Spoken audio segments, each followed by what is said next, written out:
When the galleries began buying modern French art, they had a very tiny budget of £1,000 a year, and so they relied very much on gifts and bequests from generous donors. Among the earliest collectors to buy Impressionist art were in fact Scottish industrialists, and during the 1890s, Alex Reid, one of the most influential dealers, who set up his gallery in Glasgow in 1889, succeeded in selling works by Manet, by Monet, Pissarro, Sisley and Degas to a large number of collectors. One of the great appeals to collecting art in the past has always been the concept of having a brand on your wall. A typical collector will just become absolutely passionate about a certain period in history, or a place, or a person. That artistic taste is so driven by fashion, by what we think is good. And it's really important, and it's very difficult to do, that when you're properly judging a work of art, you've got to step back from fashion and taste. The market is always moving. Things can really vary in terms of popularity, so what is maybe very, very popular for a long time can then start to sort of wane, and then something new comes into fashion, and then it takes a long time to really have a sense of whether that will pan out. It feels very, very cyclical. With the Van Gogh, there's almost an innocence in the painting, and maybe to the untrained eye you could maybe disregard his technical ability. Doing the remakes and try to do them justice. In this day and age, we're all caught up in like validation and social media, and Van Gogh never really had any of that, but continued to paint and paint in that technique with his belief, that perseverance.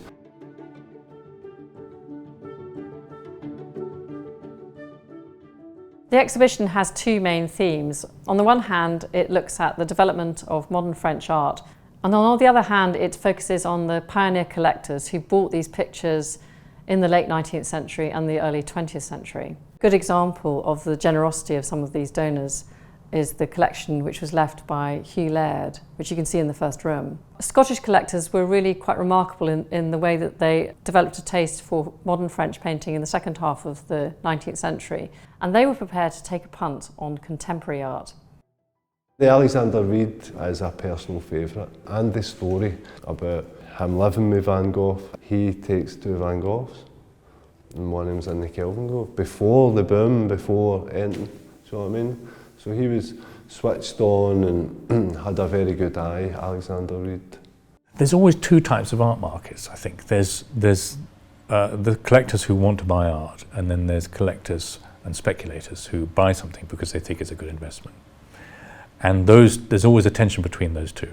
So for example, you've got museums and curators who want to buy a painting because it has a cultural value, and they're never going to sell it. So they're competing against the people who want to buy a Monet because actually it's quite a good place to store your money. So there's always scope for the museum, who is fleet of foot, to identify artists who may become valuable or celebrated in decades' time. And that's part of the game that museums and curators have always had to play. A surprising number of women collected modern French art during the late 19th century and the early 20th century. We have several examples in the exhibition. One of the most intriguing is a woman called Rachel Beer. She was known as the First Lady of Fleet Street because she was editor of the Sunday Times and the Observer. She was the first woman to hold a position like that. The little Millet that you can see in the first room was actually bought by her. One of the most fascinating women collectors is Evelyn Fleming, who was married to Valentine Fleming of Fleming's Bank, and that was the source of her wealth. She later became the lover of Augustus John, who encouraged her to buy modern French art. And in her collection, she had Van Gogh's Head of a Peasant Woman. Evelyn Fleming is probably better known to many people as the mother of Ian Fleming, who was the creator of the James Bond novels.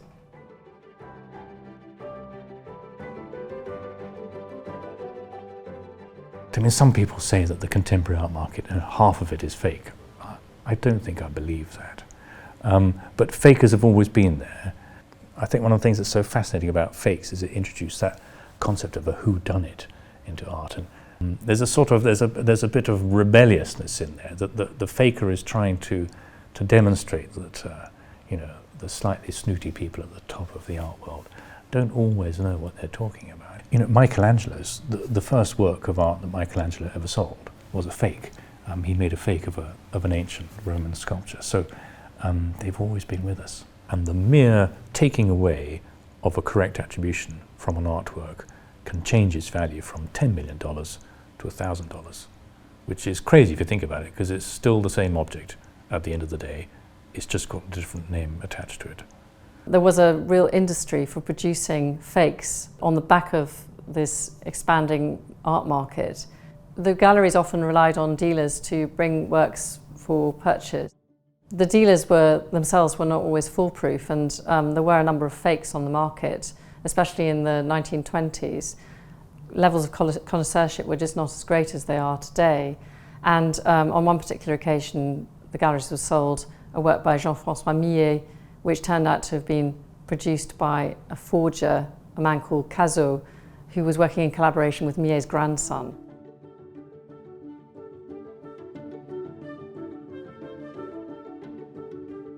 Today, Impressionism and Post-Impressionism still fetch huge prices at auction. An example is the recent sale of a Monet haystacks painting for $100 million at Sotheby's in New York, and also the sale of a Gauguin painting from the Tahitian period, which was sold privately for $300 million fairly recently.